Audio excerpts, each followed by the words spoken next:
반드시 지키라라는 제목으로 같이 말씀을 나누도록 하겠습니다. 어제 저희 박현범 목사님 결혼하셨거든요. 그래서 혹시라도 여러분들이 모르는 청년분이 한 분 돌아다니시면 그 사모님이세요. 그러니까 말 놓고 막 어디서 왔니 이렇게 하지 마시고 그냥 인사를 하시면 돼요. 아시겠죠? 어제 결혼식에 참석하면서 주례 목사님이 이런 말씀을 하시더라고요. 결혼에 대해서 가장 중요한 것은 서약, 약속이다라고 말씀을 해주셨거든요. 약속이라고 하는 것은 굉장히 중요하죠. 그리고 성경은 이 약속이 참 많이 언급이 됩니다. 특별히 하나님과 이스라엘 백성 사이의 약속에 대해서 이야기들이 참 많이 나오게 되는데, 우리는 지금 10가지 재앙, 그리고 지난주에는 특별히 유월절에 대해서 이야기를 나눴어요. 유월절도 어떻게 보면 약속이다라고 이야기를 할 수 있어요. 하나님께서 이스라엘 백성들을 구원하실 거고, 난 너희들을 구원할 터이니 너희들이 이렇게 해야 해 라고 하는 서로 간의 약속이 체결된다라고 하는 거죠. 만약에 이스라엘 백성들이 그 약속을 지키지 않으면 그들은 죽을 수밖에 없어요. 애굽 사람들과 같이 죽을 수밖에 없습니다. 그만큼 그들이 이스라엘 백성들이 하나님의 말씀을 듣고 그것을 지키는 것이 참 중요하다라고 말씀을 드렸어요. 그리고 나서 오늘 본문을 보면 성경에서는 유월절을 언급하면 반드시 따라오는 절기 하나가 더 있는데 바로 무교절이에요. 무교절. 그래서 유월절과 무교절은 서로 하나가 된다라고 이야기를 할 수가 있고 그렇게 이해하시면 좋을 것 같아요. 유월절은 조금 더 상세하게 이야기를 하자면 히브리인들이, 그러니까 이스라엘 백성들이 애굽을 떠나기 전날 밤에 발생했던 사건에 대해서 사람들은 상기하게 되는 것이고, 무교절은 애굽을 떠나기 위해서 급하게 떡을 구운 것을 상기시켜요. 출애굽이라고 하는 공통된 분모가 있지만 유월절은 출애굽하기 전날, 그리고 무교절은 출애굽하는 그 시간에 어떻게 내가 떡을 준비해야 하는가에 대해서 일러주고 있다라고 하는 겁니다. 하나님께서는 유월절과 더불어서 무교절을 이야기하시면서 뭐라고 말씀을 해주시냐면 이스라엘 백성들에게 지키라고 명령을 하셨어요. 지키라. 하나님께서 이스라엘 백성들에게 약 7일 정도 이 무교절을 지키라라고 명령을 하셨고, 첫날부터 누룩이라고 하는 것을 제하여 버리라라고 말씀을 해주셨어요. 누룩이 뭐냐면 여러분들도 잘 아실 텐데 술을 만들 때나 빵을 부풀릴 때 사용하는 그 발효종이라고 이야기를 하더라고요. 그런데 성경에서 누룩이라고 하는 단어는 두 가지 의미를 담고 있는데 긍정적인 의미와 부정적인 의미를 담고 있어요. 그래서 성경에서 누룩이라고 하는 단어를 볼 때 이건 그냥 부정적이다라고 우리가 생각하는 것이 아니라 이 누룩이라고 하는 것을 통해서 하나님은 과연 어떤 말씀, 우리들에게 어떤 교훈을 하시고 싶으신가에 대해서 조금 우리가 중점을 두면 좋을 것 같아요. 자, 하나님은 오늘 말씀 가운데에서 누룩이라는 단어를 통해서 우리들에게 어떠한 교훈을 주고 싶어 하시는가? 누룩, 성경 곳곳에서 유월절을 언급하면서 반드시 무교절을 언급하게 되는데 누룩이 없는 무교병을 먹는 것이 무교절입니다. 신약에서는 예수님께서 사두개인들을 조심하라라고 이야기하면서 사두개인들의 누룩을 조심하라라고 분명하게 말씀해 주신 적이 있고요. 이 의미는 무엇이냐면 그 사두개인들이 가지고 있었던 종교적인 행위, 종교적인 의식을 조심하라 라고 하는 뜻으로 사두개인들의 누룩을 조심하라 라는 말로 이렇게 해주신 적이 있습니다. 그리고 특별히 오늘 본문에서처럼 유월절과 관련돼서 누룩을 제하여 버리라 라고 하는 이 말은 어떠한 의미냐면 이스라엘 백성들이 가지고 있는 죄를 제거하라 라는 의미로 우리는 해석할 수 있어요. 이스라엘 백성들이 행하던 이방인들의 풍습을 끊어버리고, 그리고 너희들이 지었던 죄를 끊어버려라 라고 하는 상징적인 의미로 누룩을 제거하라 라고 이렇게 성경은 이야기를 한다라고 하는 겁니다. 그래서 누룩이 없는 무교병을 먹어라 라고 하는 것은 과거에 죄악된 너희들의 모습을 벗어버리고 뒤도 돌아보지 말고 이제 새로운 삶으로 나아가야 한다라고 하는 하나님의 권면, 명령이 들어가 있다라고 이해하시면 좋을 것 같아요. 애굽을 떠나게 되는 상황에 있어서 이스라엘 백성들에게 애굽을 떠나게 되는 상황들이 있어서는 되게 다급하고 긴급하다라는 것을 우리는 좀 알아야 돼요.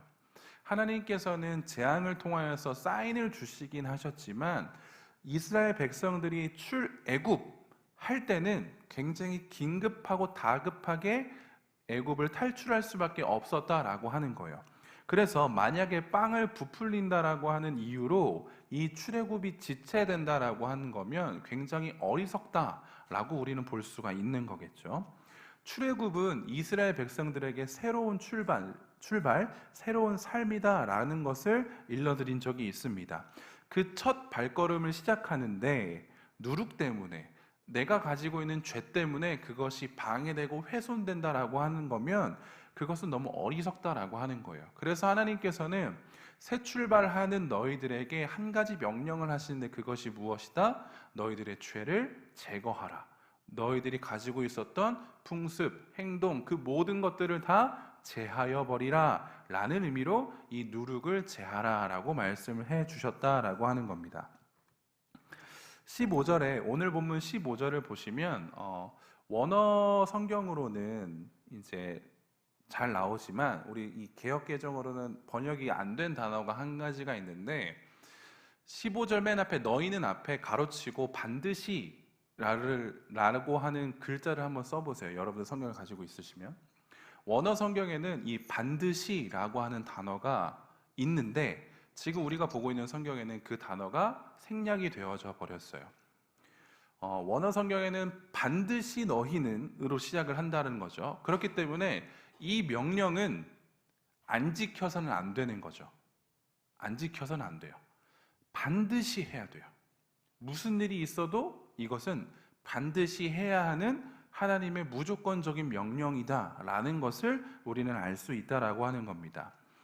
하나님께서 명령하시는 무교절은 이스라엘 백성들이 반드시 지켜야 하고 반드시 잊어버려서는 안 되는 명령이에요. 이 무교절은 7일 동안 계속 지속이 될 거고요. 그리고 이 기간에 혹여라도 누군가가 무교병이 아니라 유교병을 먹게 된다라고 한다면 그 사람은 이스라엘에서 반드시 끊어져 버릴 것이다 라고 하나님은 분명하게 말씀을 하셨습니다. 굉장히 단호하고 명확한 명령을 계속해서 지금 하나님은 주신다라는 것을 우리가 볼 수가 있어요. 이스라엘에서 끊어진다라고 하는 것을 두 가지 측면으로 한번 살펴볼 수 있는데 첫 번째는 사회적인 끊어짐을 이야기를 해요. 이 말은 무엇이냐? 이스라엘 백성들 가운데서 끊어진다라고 하는 것은 더 이상 이스라엘이라고 하는 사회성을 우리가 잃어버린다라고 하는 뜻입니다. 출애굽을 하게 돼요. 그러면 삶의 터전, 삶의 기반을 내버려 두고 이들은 떠나게 되는 거죠. 그러면 이스라엘 백성이라고 하는 이 민족성은 그들에게는 반드시 지켜야 하고 그 민족성은 이스라엘 백성들에게 안정감과 평안함을 줄 수 있다라고 하는 거예요. 그런데 만약 너희들이 유교병을 먹게 된다라고 하면 너희들은 반드시 이스라엘 백성들 중에서 끊어지게 될 거야. 이건 무슨 말이죠? 사회적인 죽음을 의미해요. 너희들은 결코 이 이스라엘이라고 하는 공동체성을 그 안에서 너희들이 누릴 수 있는 것을 누릴 수가 없어 라고 이야기를 하는 거죠. 자, 그렇다라고 한다면 이스라엘 백성들이 이스라엘 공동체 안에서 누릴 수 있는 유익은 무엇이냐면 하나님의 인도하심과 하나님의 섭리하심이에요. 출애굽 이후로부터 하나님께서는 이스라엘 백성들을 계속적으로 이끌어 가실 거거든요. 그런데 이스라엘 백성 가운데 있어야지만 그것은 하나님의 은혜가 되는 것이에요. 만약에 그들이 이스라엘 백성 안에 있지 않다라고 한다면 그들은 하나님의 은혜를 경험할 수가 없게 된다라고 하는 거죠. 그래서 이스라엘 백성들에서 끊어진다라고 하는 것은 곧 하나님께서 우리들에게 허락하시는 나아갈 길과 살 길을 잃어버리는 것이다 라고도 우리는 이야기할 수가 있습니다. 그래서 두 번째로 이야기하는 것은 영적인 끊어짐이에요. 이스라엘에게서 너희들은 끊어질 거야 라고 하는 그 두 번째 의미는 영적인 끊어짐입니다. 이스라엘 백성들은 하나님의 백성이죠. 이 말은 창조주 하나님이시여 전지전능하신 하나님의 백성이다 라고 하는 뜻입니다. 그런데 여기에서 끊어졌다라고 하는 것은 더 이상 영적으로 하나님으로부터 내가 공급을 받지 못한다라는 거예요. 하나님으로부터 공급받지 못하는 인생은 결국 진노의 인생으로 살아갈 수밖에 없습니다. 그렇기 때문에 아무런 희망도 아무런 소망도 없는 것이 하나님으로부터 끊어진, 영적으로 끊어진 사람들의 삶의 모습이다라고 하는 것이죠. 그래서 하나님께서는 이스라엘 백성들에게 반드시 이야기를 하세요. 반드시 너희는 이것을 지켜야 돼. 왜냐하면 너희들이 그것을 지키지 않으면 너희들은 끊어져 버릴 거기 때문에, 너희들은 죽어버릴 거기 때문에 너희들은 반드시 이것을 지켜야 해 라는 것을 지금 하나님께서는 이스라엘 백성들에게 일러주신다라고 하는 것입니다. 17절을 보면 하나님께서 무교절을 지켜야 하는 이유에 대해서 분명하게 말씀해 주시는데요. 너희는 무교절을 지키라. 이날에 내가 너희 군대를 애굽 땅에서 인도하여 내었음이니라. 그러므로 너희가 영원한 규례로 삼아 대대로 이날을 지킬지니라. 17절에 하나님께서 말씀하신 당위성이 나와요. 무교절을 지켜야 하는 당위성이 나와요. 이 날에 내가 너희 군대를 애굽 땅에서 인도하여 내었음이라. 이 날을 지킴으로 무엇을 기억하라는 거죠? 하나님께서 너희들을 이끌어냈다, 애굽 땅에서 인도하여 냈다라고 하는 것을 기억하라라고 하는 의미에서 이 무교절을 지키라라고 하는 거예요. 근데 여기에서 한 가지 조금 이스라엘 백성들과는 어색한 단어가 하나 있거든요. 한번 찾아보실래요? 이스라엘 백성들과는 조금 어색한 단어가 하나 있어요. 군대예요. 이스라엘 백성들이 군대인가요? 이스라엘 백성들은 노예입니다. 이스라엘 백성들은 한 번도 훈련을 받은 적이 없어요. 군인으로, 군대로 불릴 만한 뭘 준비한 적도 없어요. 그런데 하나님께서는 이스라엘 백성들을 끌어내실 때 뭐라고 지칭하여 주시냐? 너희들은 군대다라고 이야기를 해주세요. 이게 참 놀라운 은혜인 거예요. 군대는 항상 준비가 되어 있죠. 어떤 준비이죠? 싸울 준비가 되어 있는 거죠. 군인은 언제나 준비하고 있어야 돼요. 싸울 준비가. 그런데 이스라엘 백성들이 싸울 준비가 되어 있나요? 아니요. 그들은 싸울 준비가 되어 있지 않습니다. 그들은 언제나 억압당하고 속박당하였기 때문에 싸운다라고 하는 것이 그들에게는 있을 수 없어요. 그들은 200만, 좋게 한 400에서 500만 정도 되는 사람들이 인원이었음에도 불구하고 애굽에게 반기를 든다? 아니요. 그런 것들을 아마 상상하지 못했을 겁니다. 그런데 하나님께서는 왜 이들을 군대라고 지칭하실까요? 출애굽기를 보면, 그리고 이제부터 출애굽하면서부터 하나님께서 이스라엘 백성들이 이끄심을 보면 하나님께서 이들을 군대라고 지칭하시는 이유가 우리는 얼추 알게 되는데 무엇이냐면 이들에게는 싸울 준비는 되어 있지 않아요. 그런데 누가 준비가 되어 있으실까요? 하나님이 준비가 되어 있으세요. 이들은 하나님에 속해 있는 하나님의 군대들이에요. 이들이 비록 준비가 되어 있지는 않아도 하나님께서 전장을 지휘하시고 승리를 가져다 주실 하나님께서 준비가 되어 계시기 때문에 이들은 반드시 승리해요. 그런데 이 승리의 영광에 이스라엘 백성들을 초청하시는 거예요. 너희들은 준비 안 되어 있지? 근데 괜찮아. 내가 있으니까. 내가 승리할 거니까 그냥 너희들은 이 영광에 참여하기만 해. 그래서 난 너희들을 군대라 부를 거야. 영적으로 준비된 자들처럼 보이도록 이 세상에서 정말로 하나님의 군대로서 살아갈 수 있도록 내가 그렇게 만들어 줄 거야 라고 하는 하나님의 의지가 담겨 있는 표현이 바로 군대다라고 이야기할 수 있습니다. 무교절을 지켜야 하는 이유는 하나님께서 그들을 애굽에서부터 탈출시키셨다라고 하는 것을 기억하기 위함이다라고 말씀을 드렸어요. 이것을 조금만 더 풀어서 한번 이야기를 해보면 무교절을 지킴으로써 이스라엘 백성들이 무교절을 지킴으로써 매 순간 누룩과도 같은 나의 죄악들을 끊어내야 돼요. 그리고 하나님께서 날마다 공급해 주시는 그 은혜로 살아가야 한다라는 것을 기억하기 위해서 하나님은 무교절을 지키라라고 명령을 하신다라고 하는 겁니다. 하나님께서 구원을 이루셨죠. 이스라엘 백성들에게. 이 구원은 거룩한 거예요. 죄에서 벗어난 것이 구원이고 죽을 때까지 죄와 구분된 삶을 사는 것이 구원이에요. 그리고 이것이 곧 거룩이다라고 이야기할 수 있습니다. 하나님의 백성으로서 하나님의 자녀로서 그리스도의 교회로 모인 새로운 공동체로서 어떻게 우리가 살아가느냐에 대한 문제는 우리는 반드시 짚고 넘어가야 돼요. 우리는 거룩한 백성입니다. 거룩한 자예요.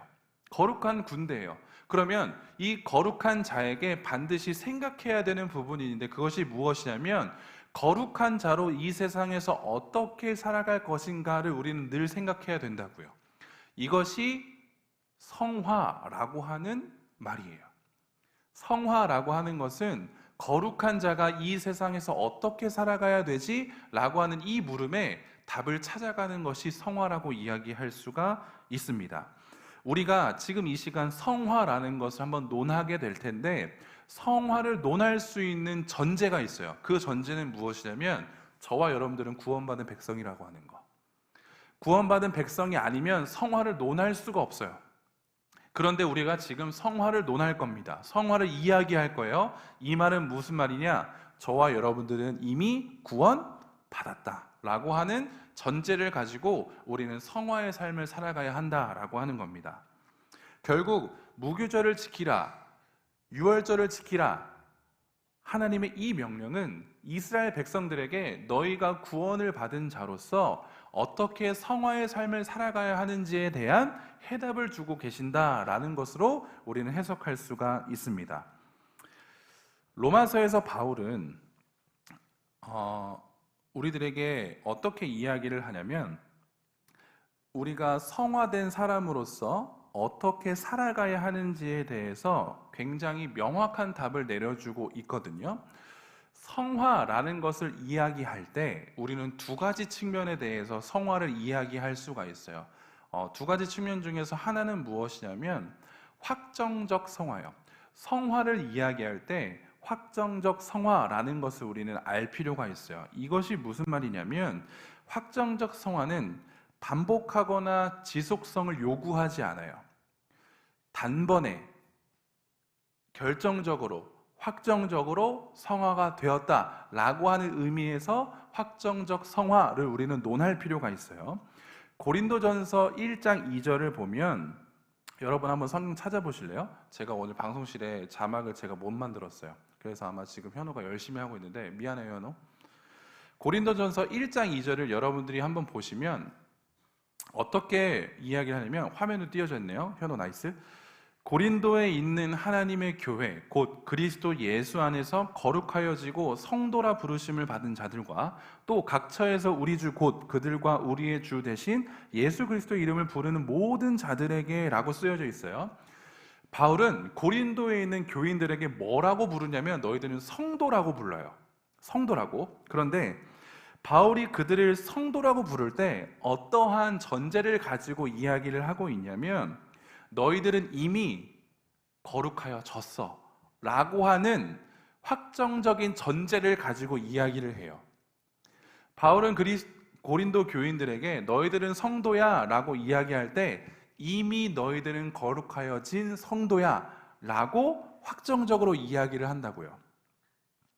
바울이 이들을 성도라고 부를 때 이제부터 너희는 너희들에게 주어진 성화의 과정을 잘 밟아 나가야 하니까, 이것이 잘 되면, 성화의 과정이 잘 되면 너희들은 성도인 거고, 성화의 과정이 잘 되지 않으면 너희들은 성도가 아니야 라는 식으로 성도라는 단어를 쓴 것이 아니라, 성화의 관계와 성화 여부와는 관계없이 지금 바울은 너희들은 성도다 라고 땅땅땅 박아준다고요. 왜 바울은 이렇게까지 고린도 교인들에게, 그리고 오늘날 저와 여러분들에게 너희들은 이미 거룩하여졌어 라고 이런 단어를 쓰고 있냐라고 하는 거죠. 그 근거가 매우 궁금하다라고 하는 거예요. 이 근거를 위해서 우리 로마서로 가야 하는데, 로마서 6장 3절을 보면, 로마서 6장 3절을 보면 무릇 그리스도 예수와 합하여 세례를 받은 우리는 그의 죽으심과 합하여 세례를 받은 줄을 알지 못하느냐. 로마서에서 바울은 세례를 받은 우리가 누구와 연합됐다라고 소개를 하냐면 그리스도와 연합이 됐다라고 소개를 해요. 그리스도와 연합된 우리가 어디에 참여하게 되냐면 그리스도의 죽음에 참여하게 되는 거죠. 그 죽음에 참여하게 됨으로써 우리는 뭘 누리냐면 그 결과를 누리게 돼요. 그리스도의 죽음에 참여한 우리가 그 결과를 누린다라고 하는 것은 예수 그리스도께서 지금 죄에 대하여 단번에 죽으셨기 때문에 우리 또한 그리스도와 연합한 자로서 죄에 대하여서 우리도 단번에 죽었다라고 하는 거예요. 이 말은 무슨 말이냐면 쉽게 이야기를 하면 우리가 우린 여전히 죄성을 지니고 있는 자들이 맞죠? 그렇죠? 우리는 그리스도와 연합함으로 인하여서 예수께서 우리의 죄를 사하시기 위해서 죽으셨잖아요. 우리도 마찬가지로 그 죄에 대해서 죽었어요. 그래서 죄 사함을 받았다라고 우리는 알고 있잖아요. 그런데 이 죄 사함을 받았다라는 게 너 진짜 죄 없어가 아니에요. 이건 잘 아실 거예요. 우리는 죄 사함을 받은 자들이 많습니다. 구원받은 자들이 많아요. 맞아요. 그런데 우리 안에는 여전히 뭐가 있다? 죄가 있다. 죄성이 있다라고 하는 거예요. 우리는 죄성이 있지만 하나님께서는 우리를 의롭게 여기시겠다라고 땅땅땅 칭해 주셨어요. 그렇기 때문에 우리는 여전히 죄성이 있지만 그럼에도 불구하고 하나님 앞에 의로운 자로서 설 수 있게 된다라고 하는 겁니다. 그런데 이 확정적 성화는 마치 너희들이 죄가 없기 때문에 그리스도인이다 라고 하는 의미라고 하기보다 비록 죄가 있을지라도 그 죄에 대한 책임이 너희들에게는 물려지지 않아 라는 것을 의미를 해요. 확정적인 성화를 통해서 이야기하는 것은 여러분들은 죽을 때까지 죄성을 이겨내기 위해서 고군분투해야 되지만 그 죄의 지배를 받지 않는다는 걸 뜻해요. 무슨 말인지 아시겠나요? 조금 어렵죠. 확정적인 성화는 저와 여러분들은 여전히 죄인이고 죄성이 있지만 그럼에도 불구하고 죄의 지배 아래 놓여져 있지 않다 라는 거예요. 그래서 우리가 신앙생활 할 때, 여러분들이 신앙생활 할 때 와, 내가 뭘 잘못해서 하나님께서 이런 벌을 받나? 이런 말 하시면 안 돼요. 내가 지금 뭘 잘못해서 하나님과 멀어졌기 때문에 하나님이 나에게 지금 이러한 고통을 주시는 건가? 그런 게 성립되지가 않아요. 그런 게 아니에요. 물론 우리는 죄인이라서 이 세상에서 받는 것들은 다 나의 죄 때문에 받는 것이 맞습니다. 그런데 이 죄성으로 인하여서 우리는 지배받지 않아요. 그래서 우리는 예수님의 승리를 통하여서 죄에 대한 승리를 경험할 수가 있는 거죠. 이게 확정적 성화의 의미라고 볼 수가 있어요. 죄에 대하여 확정적으로 죽었다라고 하는 사실, 더 나아가서 이 확정적인 성화가 우리들에게 있기 때문에 우리는 거룩한 삶으로 나아갈 수 있다라고 하는 것입니다. 이것을 한번 염두에 두시면 좋을 것 같아요. 성화를 이야기하면서 확정적 성화를 이야기하면서 또 다른 성화를 이야기하는데 그것은 점진적 성화예요. 지속적 성화. 이 개념이 우리들에겐 조금 더 많이 다가올 것 같아요. 앞서 방금 제가 말씀드렸던 건 뭐냐면 확정적 성화를 이야기하면서 우리는 더 이상 죄의 지배를 받지 않는다라고 말씀을 드렸어요. 그럼에도 불구하고 우리는 여전히 죄성이 있기 때문에 우리는 점진적 성화를 이루어 가야 돼요. 여전히 나는 죄성이 있기 때문에 우리는 여전히 점진적 성화를 이루어 가야 한다. 즉, 남아있는 죄와 더불어 싸워서 이겨야 되는 삶이 우리들한테 펼쳐져 있다고요. 그래서 점진적 성화를 통하여서 이 죄성을 이겨내기 위해서 우리는 열심히 부단히 애를 써야 된다라는 것을 이야기하는 겁니다. 이 점진적 성화를 다른 말로 이야기를 하자면 그리스도를 닮아가는 것이라고 이야기할 수 있어요. 점진적 성화는 곧 그리스도를 닮아가는 것, 예수 그리스도를 닮아가는 것. 우리식으로 조금 표현하면 예수님의 신실한 제자가 되는 것이다 라고 이야기할 수가 있죠. 이 점진적 성화는 우리에게 죄성이 남아있는 한 계속될 거예요. 우리들에게 죄성이 남아있는 한 계속적으로 우리는 점진적인 성화를 이루어 갈 거예요. 언제 죄성이 끝날까요? 내일이면 끝날까요? 내일 모레면 1년이면 아니요. 계속적으로 끊임없이 죽일 때까지 우리는 계속적으로 이 죄성과 싸워야 되고 점진적인 성화를 이루어 가야 된다라고 하는 겁니다.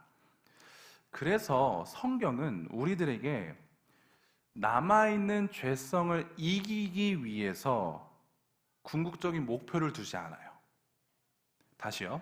성경은 우리에게 남아있는 죄성을 야 너희들이 이렇게 하면 이길 수 있어 저렇게 하면 이길 수 있어 이걸 반드시 이겨내야 돼 이 남아있는 죄성을 없애버려야 돼 라는 식으로 우리를 독려하지 않는다고요. 반대로 시각을 조금 바꿔줘요. 어떻게 하냐면 너희들의 죄성이 남아있지만 이 죄성을 없애고 싶니? 아니 이 죄성을 좀 간과하고 싶니? 그러면 너희들은 이 죄성에 주목하지 말고 어디에 주목하라고 이야기를 하면 예수한테 주목하라고 이야기를 해요. 오직 예수 그리스도를 닮는 데 초점을 두라고 성경은 이야기를 해요. 여러분들의 죄성을 제하기 위해, 여러분들의 죄성, 점진적 성화를 이뤄가기 위해 내가 어떻게 하면 죄를 끌어낼 수 있을까에 대해서 혈안이 되어 있는 것이 아니라 시각을 바꾼다고요. 여러분들의 죄성을 날마다 점진적 성화로 이루어 없애기 위해서는 예수 그리스도를 바라보라고 성경은 이야기를 해요. 어떻게 하면 죄를 끊어낼 수 있을까? 어떻게 하면 죄를 멀리할 수 있을까? 이런 것들을 고민하는 게 아니라 우리들의 고민은 이제 달라져야 돼요. 어떻게 달라져야 되냐면 어떻게 하면 내가 그리스도를 닮아갈 수 있을까로, 어떻게 하면 내가 예수님의 신실한 제자가 될 수 있을까라고 하는 이 질문을 던져야 돼요. 우리들의 삶에선. 근데 우리는 여전히 지금도 계속적으로 이런 질문을 던질 수 있어요. 오늘도 내가 죄를 못 이겼네. 오늘도 죄 때문에 내가 이렇게 고꾸라졌네. 이 죄를 이길 수 있는 게 맞나? 어떻게 하면 죄를 이길 수 있지? 계속 이 죄가 너무 올무가 된다고요. 그런데 시각을 바꾸셔야 돼요. 생각을 바꾸셔야 돼요. 어떻게요? 어떻게 하면 예수를 닮아갈 수 있지? 어떻게 하면 내가 예수님의 신실한 제자가 될 수 있지? 그것을 좇다 보면 우리는 자연스럽게 성경에서 이야기하는 성화의 과정을 이뤄갈 수 있다라고 하는 겁니다. 그래서 오늘은 딱 한 가지를 이야기할 거예요. 어떻게 하면 우리가 예수 그리스도를 닮아갈 수 있을까? 어떻게 하면 우리는 예수 그리스도를 닮아갈 수 있을까요? 요한복음 17장 17절을 보면 예수님께서 겟세마네 동산에서 기도하신 장면이 나오거든요. 요한복음 17장 17절을 보면 예수님께서는 이렇게 기도를 하셨어요. 그들을 진리로 거룩하게 하옵소서. 아버지의 말씀은 진리니이다 라고 예수님께서는 지금 제자들에게, 그리고 오늘 저와 여러분들을 위해서 이렇게 기도를 하셨다고요. 이 기도는 어떻게 해석할 수 있고 어떻게 풀어볼 수 있냐면, 주님, 그리스도를 아는 지식으로 그들을 거룩하게 하여 주시옵소서 라고 해석할 수 있어요. 하나님, 그리스도를 아는 지식으로 이들을 거룩하게 하여 주시옵소서.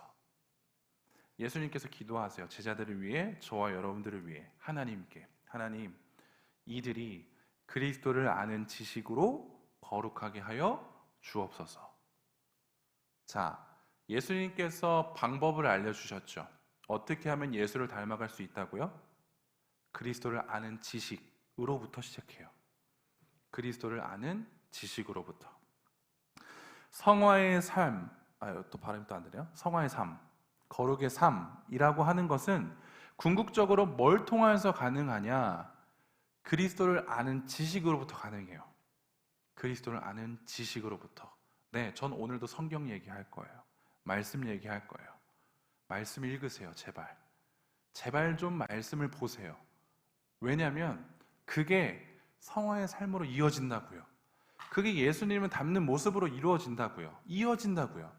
그런데 우리는 자꾸만 성경을 보지 않으니까 자꾸만 어디 들어가서 기도원 들어가서 막 10시간 기도하고 막 예수 봤다, 하나님 봤다 이러고 있으니까 예수님을 닮아갈 수가 없는 거예요.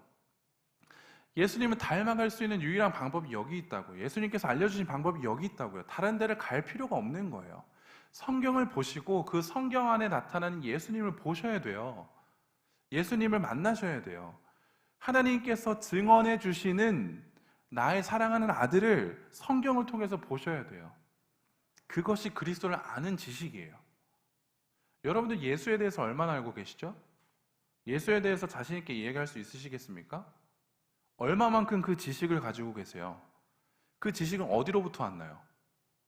누군가가 예수에 대해서 소개해 주던가요, 여러분들에게? 아니요, 그렇지 않아요. 우리가 유일하게 예수님 만날 수 있는 방법은 이 성경 안에서밖에 없어요.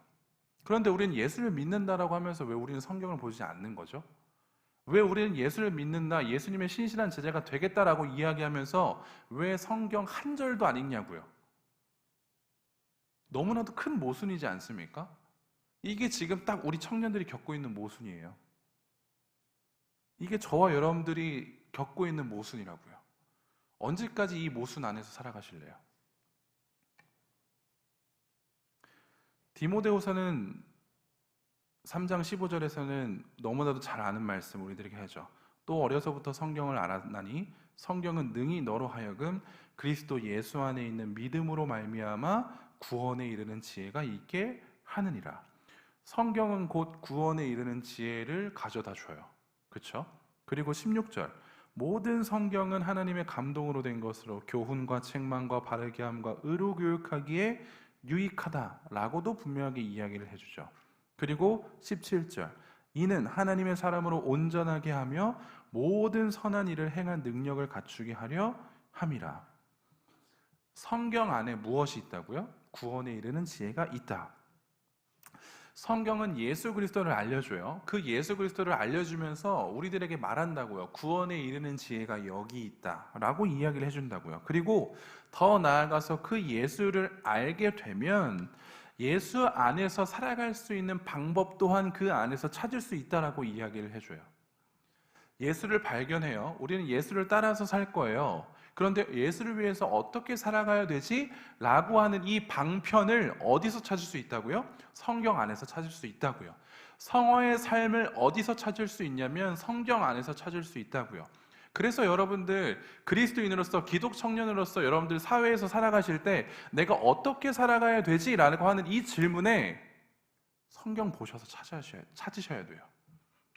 머릿속으로는 내가 이 직장에서 저기에서 우리 가정에서 기독 청년으로서 어떻게 살아가야 되지? 술을 마셔야 되나 말아야 되나? 컨닝을 해야 되나 말아야 되나? 이 친구를 내가 저주하는 게 맞나 아닌가? 어떻게 상사의 관계를 해야 되나 말아야 되나? 이 고민들을 내가 몰려올 때가 있잖아요. 그러면 어디로 가시라고요? 성경으로 가시라고요. 성경으로 가셔서 성경 안에서 이야기해주는 원리를 탑재시키세요. 그리고 살아내세요. 근데 여기로 가지 않고 자꾸만 내 생각을 굴리니까 결과론적으로는 그건 망해버려요. 성경 안에서 답을 찾고 성경으로 살아갈 수 있는 방법을 익히셔야 돼요. 그래야 우리는 그리스도인으로 살아갈 수 있다라고 하는 겁니다. 하나님의 백성이라는 정체성이 끊어지지 않을 수 있도록 하나님은 이스라엘 백성들에게 영원히 규례로 삼아서 유월절과 무교절을 지키라고 명령하시죠. 하나님의 백성으로서 끊어지지 않기 위해서 이것들을 기억하라는 거예요. 반드시 지킴으로써 그날 창조주 하나님이 전능하신 하나님이 어떻게 일하셨는지를 기억하라는 거예요. 그 기억을 더듬으면서 어떻게 너희들이 살아가야 하는 건지에 대해서 다시 한번 생각해 보라는 거예요. 그 기억이 있어야 되잖아요. 그런 추억들이 있어야 되는 거잖아요. 그런데 그걸 무시하고 이루지 않고 지키지 않고 그것들을 내버려버리면 우린 하나님의 백성으로부터 끊어질 수밖에 없어요. 성경 안 읽으면 하나님의 백성으로서 우리는 끊김을 당해요. 그게 감당 가능하시겠어요? 그렇게 살으셔도 괜찮으시겠어요? 아니요, 우린 그렇게 못 살아요. 그렇게 살 수가 없다는 말이에요. 그렇기 때문에 우리는 어떻게 해서든지 접붙임을 당해야 돼요. 예수 그리스도께. 그리스도와 연합해야 돼요. 그 방법이 어디 있다고요?